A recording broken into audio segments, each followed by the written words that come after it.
E no nosso trabalho ainda já entra agradecimento para você, porque a ajuda que você deu, tanto nos podcasts, né, quanto no livro mesmo. Vocês têm ouvido também o podcast? Tem auxiliado para quem trabalha com química aí? Nossa, eu tenho. Bastante. É porque a gente vai além, né?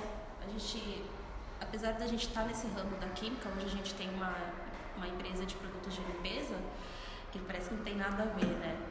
Mas a gente está saindo dessa área para ir para uma coisa mais da yoga, da meditação. O Fábio, ele faz formação em yoga lá na universidade. Eu faço pós-graduação em naturopatia. Como é o nome da menina mesmo da universidade? É a Juliana. Juliana, né? É a Juju. A Diana também, eu acho também. A Diana é que faz o... A Diana, às vezes ela tá lá, dá aula, sabe? O Gerson também é de lá. A gente está saindo desse caminho da química, da área industrial, né? Uhum. E aí eu acho que esse trabalho foi um jeito que a gente achou para linkar uma coisa que é a química que a gente está cursando nesse momento, mas com algo que faz parte da nossa vida pessoal e que a gente quer que faça parte da nossa vida. A gente está até mudando, por exemplo, até a forma de ver, por exemplo, produto de limpeza. A gente está fazendo um estudo para colocar, no caso, as matérias-primas que compõem o produto de limpeza junto com cristais. Porque na hora que você for ir dentro da radiestesia, tudo você concentrar essa energia dentro da embalagem. E aí quando você passa aqui, por exemplo, numa superfície, na verdade você não está só limpando o plástico, a madeira em si, mas sim você está removendo tudo que os átomos ali pegaram de emoções, né, de energia. Esse é um blá difícil da química engolir, hein, cara? A gente é louco, né?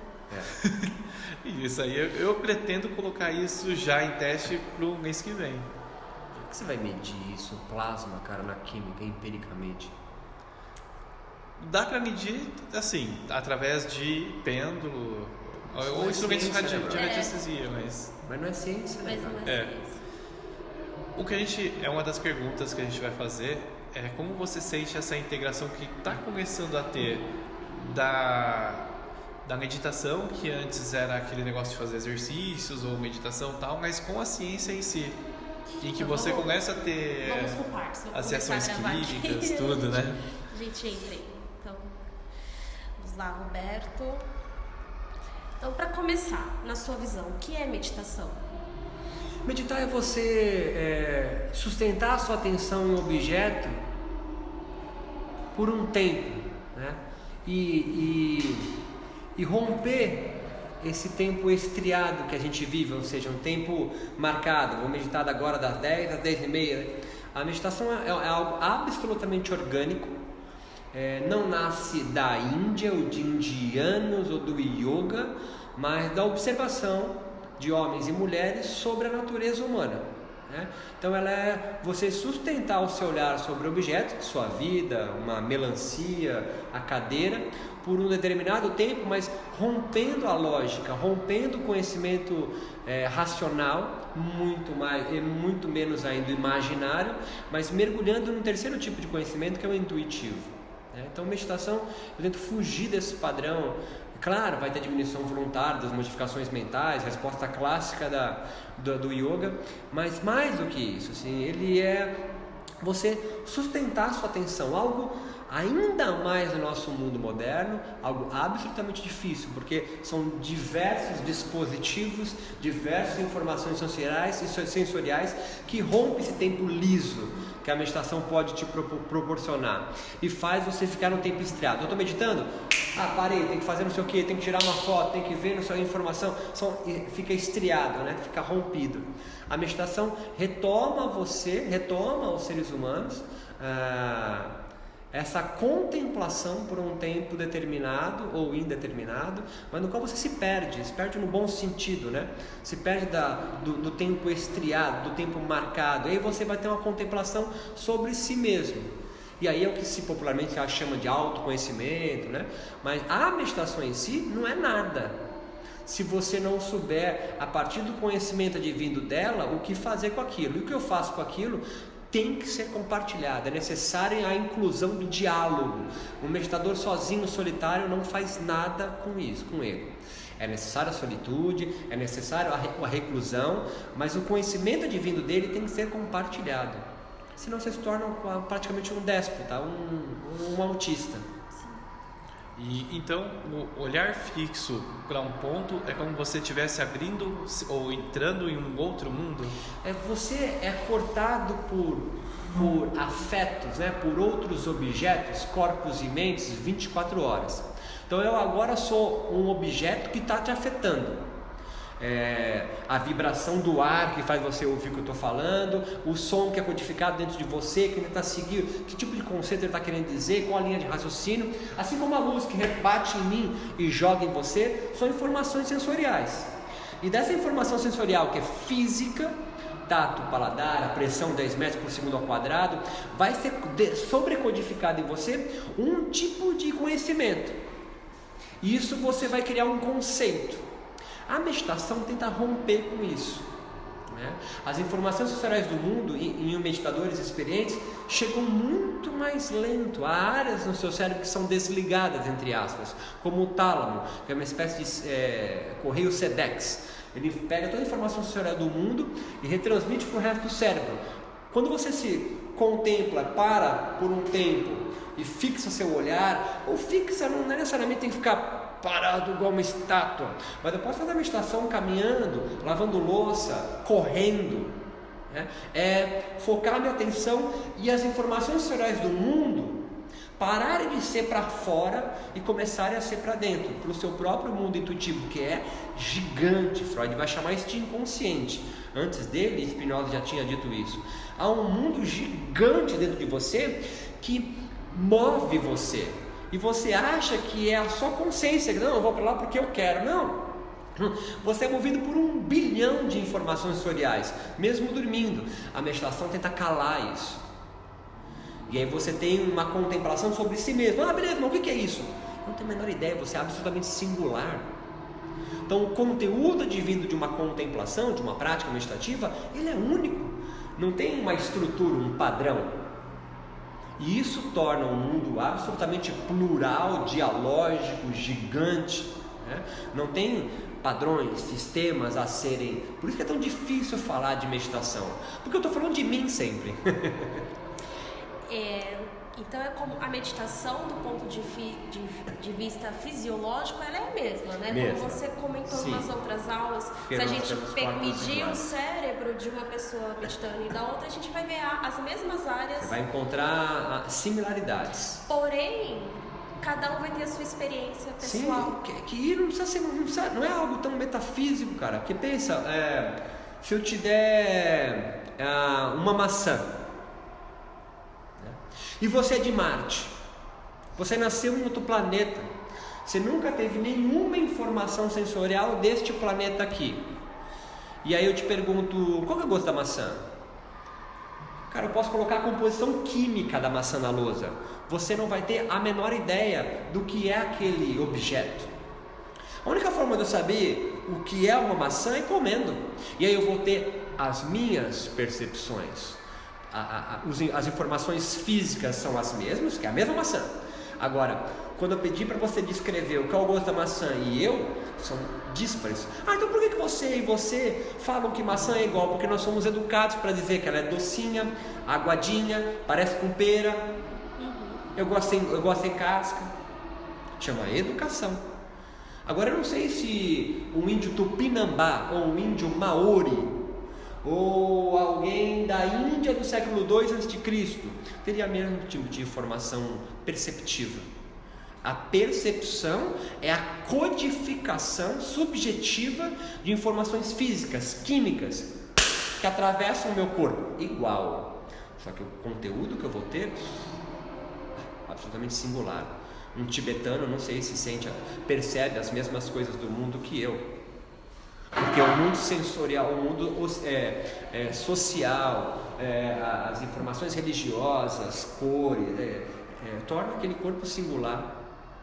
Então quando eu pego, o exemplo que eu dei na aula, eu pego uma freira franciscana, coloco para meditar numa máquina de ressonância magnética, olho o cérebro delas, 5, encontrei um padrão. Pego o cérebro de monges tibetanos. Essa aqui acredita que não tem Deus, essa aqui acredita que existe um Deus só. Pega o cérebro dele, acho similaridades, contraponho, muito parecido. Claro, colocando eles para meditar, por exemplo, na visualização. áreas específicas do cérebro com uma química parecida. O meditador experiência costuma ter até 123% a mais de melatonina, um hormônio circulante no sangue. Agora, se eu perguntar para ele e para elas o que eles perceberam, esse aqui escreveu a Bíblia, esse aqui os sutras budistas, é absolutamente único. Então é muito mais difícil, não é tão simples pensar meditação, porque eu estou pensando em meditação de seres únicos, singulares. Agora, é claro, composição química, a fisicalidade, você vai encontrar padrões, mas se você faz uma pesquisa, sai da quantitativa e vai para a qualitativa, os resultados são diferentes. E aí que vem a ideia de que a meditação é algo orgânico. Sim, você pega o Richard Dawkins, que é o ateísmo ponto zero do mundo, ele escreve um livro com essas informações, dizendo que a religião é uma aberração, é uma ilusão criada por homens e mulheres alucinados, né? Por quê? Porque no processo meditativo foi encontrado um tipo de molécula chamado N-acetil-aspartil-glutamato, que é análogo à ketamina, um potente alucinógeno que põe cavalo para dormir. O veterinário usa como anestésico. Você produz ela na prática meditativa. Aí Richard Dawkins, cientista, ateu, falei, estou dizendo que religião que nasce de contemplações, só pensar em Jesus, Mohammed e Buda, é uma alucinação? Enquanto isso, um cientista da religião, um religioso vai falar, cara, é essa riqueza subjetiva que torna o mundo tão rico e bonito. Aí vem alguém fundamentalista ou conservador e diz, não, só existe uma forma de ver o mundo. Ele está minando uma pluralidade de formas, de narrativas, de discursos de mundo numa só. E é claro, é o discurso dele que é o melhor. Ninguém fala assim, eu descobri qual é a verdade, mas não é a minha, é a sua. Ele sempre é a dele, né? A história é escrita por quem ganha. Sim. Né? E no Brasil quem ganhou foi o cristianismo. Uhum. E por isso que isso é tão forte, enraizado no nosso país, né? E mesmo a meditação aqui é muito diferente de lá. Ah, sim, de lá que você fala é a Índia, né? Índia, sim. Nesses berços do hinduísmo, as experiências, né? As experiências são diferentes. As experiências são, e devem ser, nós somos seres únicos, né? Nossa influência é outra, né? Um europeu, a influência é greco-romana, nossa, a influência é ameríndia, indígena, dos negros, de um tipo de europeu que veio para cá, que é o português, é diferente de quem colonizou os Estados Unidos, ou a Alemanha, ou a própria Índia. Enquanto a gente tocava tambor, Alexandre o Grande estava invadindo a Índia. Olha a riqueza que tem lá dentro, é um império gigante, né? Não nos faz menor, mas é outras experiências, outros afetos que atravessam a nossa cultura, né? Nós latino-americanos, nós não somos influenciados pela cultura greco-romana, sobretudo. A nossa influência é latino-americana. É índios, nativos, primitivos, e de africanos, e depois de uma leva de europeus. E quem é europeu que foi para cá? Cara, é tipo o norte de Portugal, que não é Lisboeta que vem para cá, é Braga, é Aveiro, é Porto, no qual mesmo em Portugal é um outro tipo de cultura. Sim. Isso faz com que nós, brasileiros, tenhamos uma forma de ver o mundo diferente, particular, única. E qual é a relação da yoga com a meditação? Porque muitos veem às vezes como algo separado, né? Eu sou professor de yoga, eu sou professor de meditação. Alguém que dá aula de yoga e meditação, o yoga dele é algo parecido com Pilates, né? Yoga é meditar. Um livro clássico do yoga, tipo a Bíblia do yoga, é um livro escrito do século II a.C. por Patanjali, um indiano, um brahmane. O Sutra 2, a frase 2 desse livro o yoga é a paralisação voluntária das modificações mentais, ou alguma definição parecida. E isso é meditar. Eu minimizar, arrefecer voluntariamente o turbilhão da minha mente. O que significa isso? Casando com o nosso início de conversa, significa que os afetos, as informações sensoriais estão me afetando agora, eu consigo diminuir, me tornar menos reativo aos afetos que me estão acontecendo. Eu dilato esse tempo. A gente volta no mesmo assunto para ver se fica, né? Eu dilato esse tempo, eu tenho um tempo de reação. Não sou como uma ameba que algo encosta em mim, eu reajo. Nós, quanto mais complexo o sistema nervoso, portanto, mais complexa a nossa química, mais nós abrimos uma zona de indeterminação. Por exemplo, uma pedra. A pedra não tem um sistema nervoso. Eu pego uma pedra e arremesso. A pedra não responde a isso. Não me joga, não me joga. Ela não consegue responder a isso. Nós não. Se eu der um tapa em você, se eu bater nele, vocês podem responder e vão responder diferente. Não é a mesma reação, porque nós temos um sistema nervoso muito complexo. Então nós conseguimos ter um tempo de reação. Meditadores, eu costumo dizer, experientes, é como se aumentasse o pavio. Tem gente que nasce com pavio curto, é uma merda. O cara fechou no trânsito, xinga. A meditação prolonga o teu pavio. Você tem tempo de dar uma resposta prudente, adequada ao que te afeta, que pode ser absolutamente o silêncio, por exemplo. Pode ser nada. A meditação, então, um efeito de comportamento é abrir esse espaço. Então eu tenho uma zona de indeterminação muito mais complexa, porque nós somos os seres vivos mais complexos no sistema nervoso. Isso faz com que então eu consiga dar uma resposta adequada para o mundo que me cerca. Eu não sou como um lobo, ou uma galinha, ou um passarinho curió, que eu avisto um predador e eu aciono hipotálamo, hipófise, adrenal, libero cortisol e as respostas fisiológicas do meu corpo e químicas são inatas. Eu também tenho essa resposta. Mas eu posso agir diferente. Eu avisto um predador, um leão, um avião caindo, e eu posso parar e contemplar isso e perceber que tipo de resposta melhor eu fazer. Tanto é que nós, seres humanos, não apenas lutamos ou corremos de um leão, colocamos no circo Vostok. Faço ele levantar a patinha, coloco a minha cabeça dentro da cabeça da boca dele, faço ele rolar, ele gira, ele dança.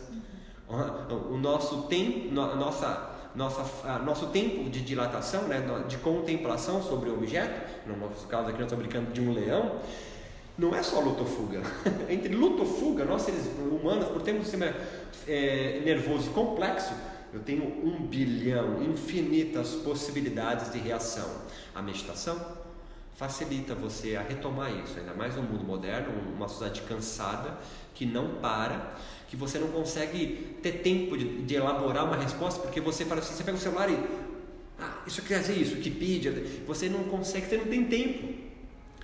O meu avô tinha mais tempo de pensar, ruminar sobre o assunto, e hoje a gente se orgulha disso. A gente se orgulha de ser inundado de informação. Isso é bom, claro, é muito bacana, mas te impossibilita de pensar. O complexo de informação, tanto que não é coincidência, nós temos tantos casos de ansiosos e de depressivos. Neuroquimicamente pensando, a ansiedade é um medo por algo que você não sabe o que é, e você está em constante eixo hipotálamo, hipófise, adrenal, liberando cortisol. E a depressão é uma baixa serotoninérgica, beleza, meu amigo? Uma baixa serotoninérgica e dopaminérgica. Isso faz com que, por exemplo, a serotonina age na amígdala, fazendo com que você tenha mais ou menos ódio, raiva. Menos nível de serotonina, mais raiva eu tenho do mundo. Quanto mais altos os níveis serotoninérgicos, mais benfazeja fica o mundo para mim. Depressivo é alguém que tem uma baixa muito grande de serotonina, tanto que ele vai para o cantinho do mundo e não tem mais nenhum sentido viver aqui. E uma raiva gigante constrói dentro dele. Por quê? Os afetos que atravessam ele não consegue mais reagir. E as reações que ele tem não dão resultado, não trazem alegria. Então o que ele faz? Essa vida não é para mim. E não é incomum eu abreviar minha própria existência. Não tem mais sentido eu ficar aqui. Ela só me entristece. A meditação pode ajudar nesse caso, por exemplo. Fazer com que ele abra um espaço de determinação ou de contemplação no mundo e eu perceber por que estou triste assim, o que está me afetando que me deixa triste. A meditação então pode me proporcionar retomar o processo criativo da minha vida. Isso é uma coisa no que falta. E isso será produzido novos hormônios só com esse pensamento? Não é um pensamento, mas é uma prática. É tipo um treino. Você exercita algo que é inato em você. Você já existe uma circuitaria que facilita você a contemplação, mas você não tem feito isso. Por exemplo, você tem o potencial de ter 50 centímetros de bíceps, mas se você não treina, seu corpo pensa, para que eu vou ter esse tamanho de bíceps e gastar essa energia? Eu diminuo. É claro que você não atrofia o cérebro ou a sua parte pensante, né? A palavra não é atrofiar, talvez seja aspas, é uma metáfora, mas você tem 1 bilhão de informação, para que eu vou pensar sobre isso? Eu vou encontrar em qualquer lugar a informação. E aí você vai encontrar uma informação de outro, né? E você pode criar a sua informação. Esse é o teu potencial. O que diferencia você de um curió é o seu poder de criação. Um curió, um passarinho, um gato, um cachorro, um camelo só pode viver como um curió, um cavalo ou um camelo. Nunca um coelho vai no meio da... Pô, tô entediado de ser coelho, brother. É o seguinte, conversando com outro coelho. É o seguinte, a partir de agora, vida de hipopótamo. Vou viver como hipopótamo. O coelho não tem essa possibilidade. Você tem. Mas você opta por viver como caixa de banco. Você pode viver como infinitas possibilidades de vida. Você pode criar uma vida que não existe até. De modo de viver, modo de amar, modo de se vestir, de pintar o seu cabelo. Mas você opta por uma forma... Obrigado, amigo. Você opta por viver uma forma de vida que já existe. Muito por medo de ser visto pelo outro. E quanto mais você se reprime, menos opções de vida, leia-se, menos opções você abre para afetos novos que te atravessam, você vira um ressentido e um amargurado. Ansioso, cantinho do mundo. Depressão é um passo. Ou vira o famoso chato pra caralho, que a gente traduz como um conservador, um fascista, alguém que entende que só existe uma verdade, e é a dele, óbvio. A meditação abre esse espaço. Não é coincidência que religiões como o Edir Macedo ou outras religiões mais fundamentalistas, né? Não é o protestantismo nem o evangélico, mas certas pessoas mais fundamentalistas não olham com bons olhos a meditação e, portanto, o yoga. Que, na tua pergunta, para mim, yoga e meditar são sinônimos. Por quê? Porque isso abre um espaço de pensamento. Quanto mais eu contemplo sobre a vida, eu percebo, não, essa igreja não é legal para mim. Ela não está trazendo alegria, ela está reprimindo outras formas de viver. Homofóbico, ódio, eu quero mais. E aí você pode romper com aquele tipo de pensamento de verdade, né? Então, yoga e meditação para mim são sinônimos. Alguém que dá aula de yoga e meditação está dando aula de pilates, educação física e yoga. Não tem como você praticar yoga sem meditar, sem contemplar você mesmo e o mundo à sua volta. Na nossa sociedade atual, o estresse ele virou um vilão, né? E aí muitos estão usando da meditação, da própria yoga, para combater esse estresse, né? Como se eles oferecessem um remédio. Mas a meditação é muito mais que isso, e o estresse não é completamente o vilão da história, né? Sim, eu acho que a primeira parte da sua pergunta o estresse é algo altamente benéfico para a vida, né? Sem esse eixo neuroquímico, né, formado por 3 glândulas e o principal hormônio de estresse, que é o cortisol, nós não conseguimos estar aqui trocando ideia. É o cortisol, é o estresse que consegue fazer você ficar de pé. Agora, é claro, há um nível de estresse que pode ser crônico, no qual esse é deletério, te causa doença, né? E a meditação pode ajudar a arrefecer esse nível de estresse? Sim, pode. Mas é como você ter um Porsche na garagem, mas você só dá ré para ele, lava e põe de novo na garagem, né? Há um potencial gigante de transformação de vida que a meditação pode ter, mas ela é usada apenas para aumento de performance, fazer o CEO ser mais criativo, fazer um cara, em vez de ficar cansado, ir para o departamento pessoal e pegar 15 dias de licença médica por ansiedade, depressão.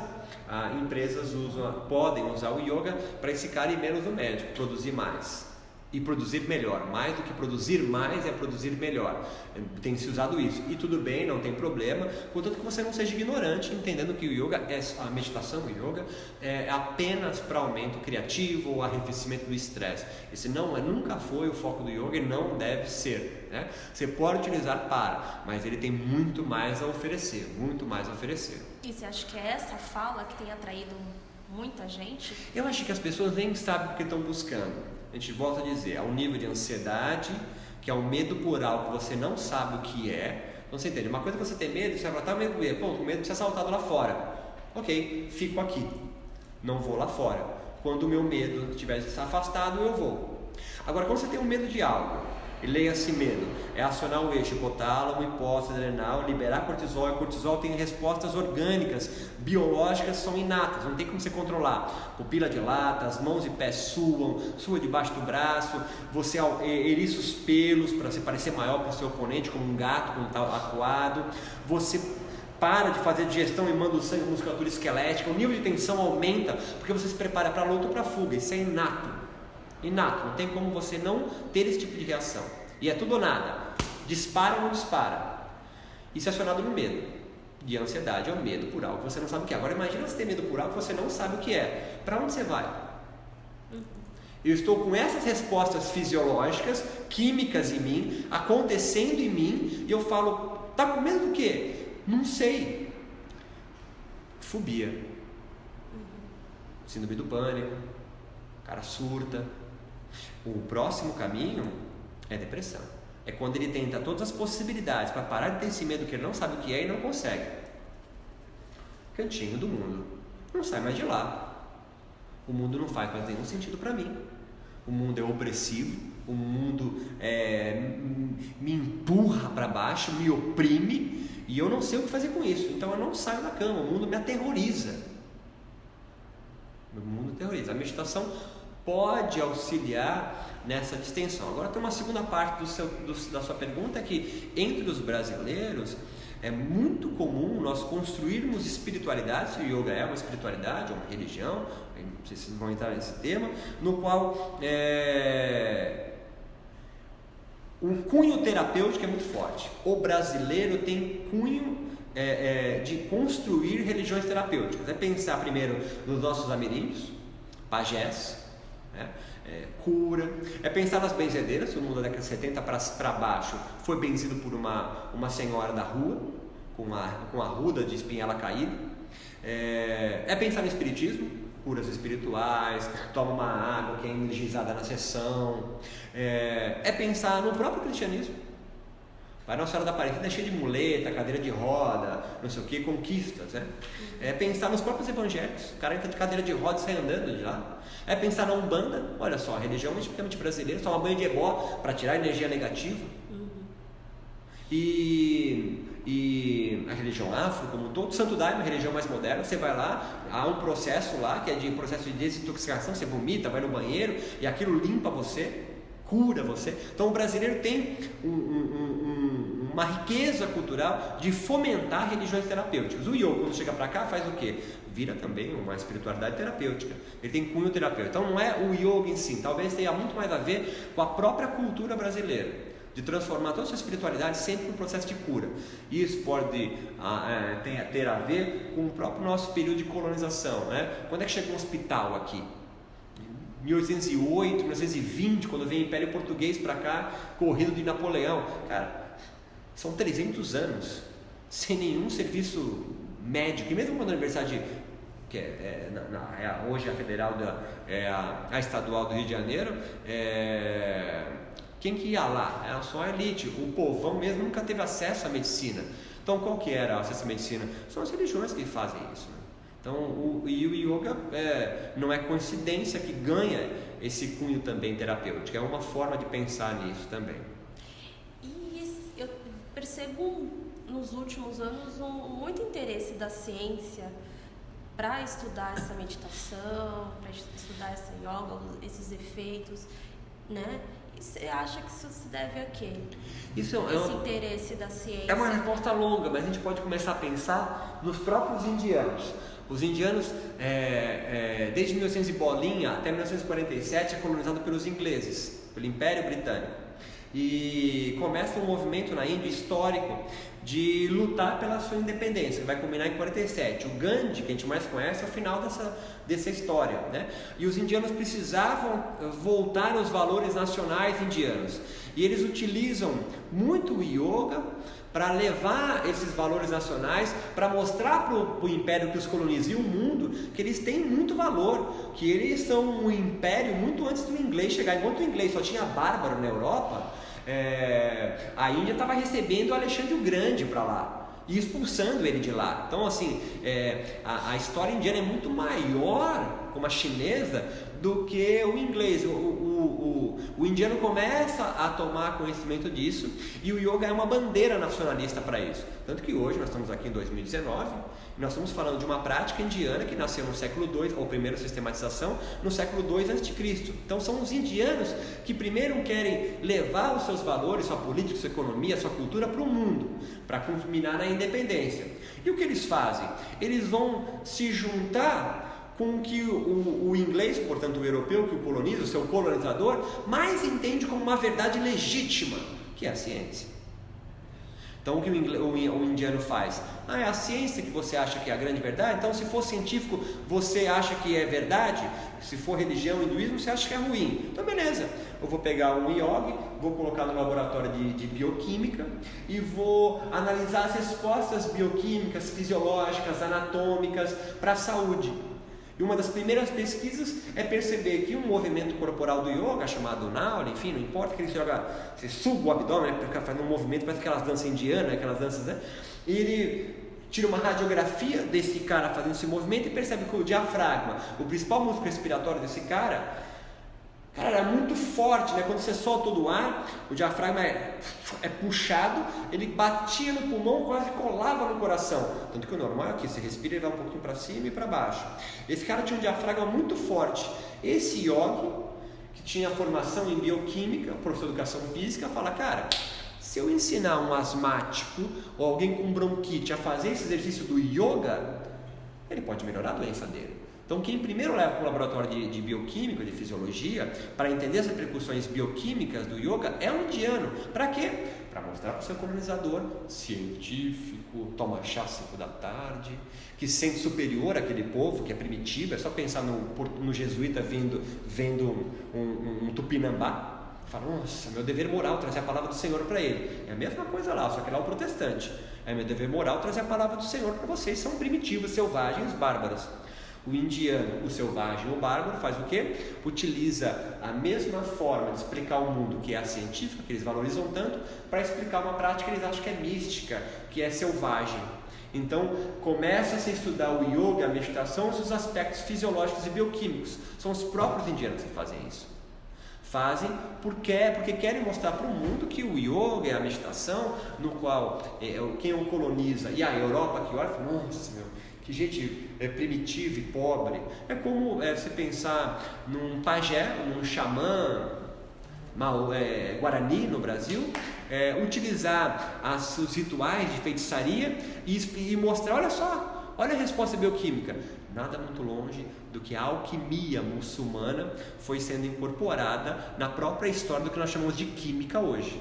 E a alquimia muçulmana influencia muito um período histórico do yoga chamado de Hatha Yoga, que é na Idade Média da Índia, século XI, 1100, 1200, vai atravessar a história do yoga, vai enriquecer o yoga, tanto que o yoga é muito rico pela medicina Ayurveda. A medicina Ayurveda vai fornecer muitos elementos de compreensão do corpo e da alquimia também dos muçulmanos, para eles começarem a pensar o corpo, as respostas fisiológicas também, que o yoga e a meditação poderiam fomentar para eles. Então nós podemos dizer que a gente tem um laboratório dentro da gente em que a gente pode produzir emoções também. Sim, pode não, você produz emoções. Você produz emoções a partir do contato com outros corpos e mentes. A nossa fala aqui, não necessariamente tem que encostar em você, mas a nossa fala aqui está fomentando um monte de coisa dentro de você. De raiva, de bem-estar, de pensamento, para onde esse cara está indo. Para onde esse cara está indo é uma área específica do cérebro chamado córtex pré-frontal, inundado de glutamato. Digo assim, eu estou sentindo tristeza, eu posso falar, não, vou produzir felicidade. Você não consegue assim pelo poder da mente, sabe assim, eu vou reverter isso, parar, tipo aquela história, aquela estátua do Rodin, o pensador. Não, você pode produzir felicidade saindo daqui, caminhando, encontrando outras pessoas, lendo um livro, assistindo um filme, assistindo uma aula, fazendo seu corpo experienciar. Acho que é mais isso. Não é aquela coisa, eu vou mudar a minha mente agora, vou mudar meus pensamentos, não, isso não. Você sozinho não. Mas você no contato com outros objetos, outros afetos, claro que deve. E você pensa na imagem de um surfista no mar. E ele está ali esperando a Sally chegar. Cara, de repente começa a quebrar a onda mais à direita. Se ele ficar parado onde ele está, que é o inside, é onde não bate onda, ele nunca vai surfar. Então não adianta ele ficar assim sentado na prancha. Eu vou me concentrar para que o mar forme ondas aqui e eu consiga surfar. Não é assim. Ele tem que sair de lá, remar e ir onde tem onda. Move seu corpo, move a sua mente para que outros corpos, a onda, o afetem e o enche de alegria. Então, livros de autoajuda não ajudam, porque ele parte do princípio que há um padrão universal e você tem que entender onde... Não, é você sustentar sobre as suas próprias pernas e ir. A meditação faz isso? Não, a meditação te proporciona um tempo de contemplação e você perceber, porra, aqui não está batendo onda. O que eu vou fazer? Vou sair do mar e vou olhar melhor onde está, vou subir numa duna para ver onde está a onda, né? E não ficar resignado. Meu Deus, eu não vou conseguir mesmo, esse é meu karma. Não, isso não. A meditação, o yoga, portanto, a meditação vai te proporcionar, primeiro, não estou feliz aqui. É o reconhecimento, né? Autoconhecimento, é isso. Eu não estou feliz aqui. Então, beleza. O que eu vou fazer? Vou rezar? Pode ser. Mas contanto que a reza, o mantra, faça você se mover. Se você não está feliz ali, porque onde você está, há uma série de corpos e mentes que estão atravessando você que não estão te fazendo feliz. Que pode deixar ela feliz, mas não você, alegre. Muda. E de repente, daqui a 2 horas, 4 horas, 5 dias, 2 anos, esse pode ser... É um jogo infinito de possibilidades. E qual que era a ideia de vida do Roberto antes desse conhecimento e agora depois desse conhecimento? É que quando você fala assim, parece que foi agora com o conhecimento. É um processo, né? Isso. Como tudo na nossa vida, né? Se eu pudesse me pensar... De repente uma pessoa que ela nunca entrou nesse mundo de meditação, de yoga ou de se autoanalisar e sentir, para agora iniciar essa busca... É retomar seu processo criativo. É uma coisa no qual eu aprendi com a meditação. E não só com a meditação, obviamente, mas lendo, experimentando. É retomar seu processo criativo. É você que cria a sua vida. É você que cria momentos alegres ou momentos infelizes, né? Claro que outros corpos e outras mentes, outras pessoas podem te entristecer e vão te entristecer, mas não adianta ficar resignado. Talvez eu era resignado, bem cristão, no sentido de, não de ir na igreja, mas de se pensar muita culpa, fui eu que fiz alguma coisa errado, eu não deveria ter feito isso, né? A meditação ao longo, para mim, me atravessando, começou a me perceber que o mundo é uma coxa de retalhos gigante e de experimentações que vão fazendo eu me compreender. E aí você tem que ter coragem de retomar o teu processo criativo. Não, para de choramingar, eleva sobre as suas próprias pernas, cara, e toca à frente. A meditação continua muito importante. Medito todo dia de manhã, adoro, mas a meditação para a maioria dos brasileiros é assim: vou alcançar a iluminação e vou perceber a unidade do planeta. Não é nada disso. É muito mais humilde. A meditação vai fazer você olhar para o seu próprio umbigo, treta com seu pai, treta com a sua mãe, merda que você falou ontem. É muito mais simples, é muito dia a dia, é num plano da imanência, não no plano da transcendência. Não tem outro mundo me esperando. Eu não habito um corpo, eu sou um corpo. Isso é uma coisa no qual eu mudei. Eu, mais jovem, esperava uma grande transformação do mundo, luzes que iriam, sinos que bateriam, e eu sairia então como um grande conhecedor, um guru. Não, isso é viagem. Claro que pode ter gurus, os tais iluminados, mas nada mais são do que pessoas que se humildaram e perceberam que o esforço é dele. Mas esse guru chega e fala: vem comigo que eu vou te explicar qual é o caminho. Não tem caminho, não tem nem trilha. Você luta para criar uma clareira gigante na floresta. A clareira o que é? Está no meio da floresta, qualquer farfalha de folhas, para você ficar só, pode ser uma onça te pegando. Quando você abre uma clareira, você abre um raio de 2 km e você fala: beleza, se uma onça entrar por ali agora, eu tenho um tempo de reagir, que eu vou fazer. Seja correr, seja lutar. Então te dá um respiro. Agora é claro, o mundo é hostil, o mundo te afeta, te entristece, mas também o mundo te afeta e te alegra. Cabe você saber Para onde eu vou? E para saber onde vou, não adianta ficar sentado, né? Ou esperando alguém te iluminar. Ou ficar na floresta, oh meu Deus, é assim mesmo, minha vida. Não, é você conseguir erguer sobre as suas próprias pernas, retomar seu processo criativo e ir para frente. Né? A meditação te ajuda nesse sentido só. Fica à vontade, meu irmão. Claro que sim. Te ajuda nesse sentido de você retomar o teu processo criativo, né? E retomar a tua vida, fazer as perguntas, responder, ter dúvida. É isso, né? Não tem um Deus fora comandando a sua vida. Deus está dentro. Você é parte dele. O Deus não está fora olhando você. Deus está aqui agora. Você é parte dele. E quando você morrer, você volta para Deus. Como uma onda. Transitoriamente ela é uma onda, mas ela é o mar ainda. Acabou a onda. Vai para onde? Vai para o mar. Então aproveita. Só tem essa sériezinha chegando. E depois você vai voltar para lá. É molécula que volta. E a mente volta. Isso é transitório.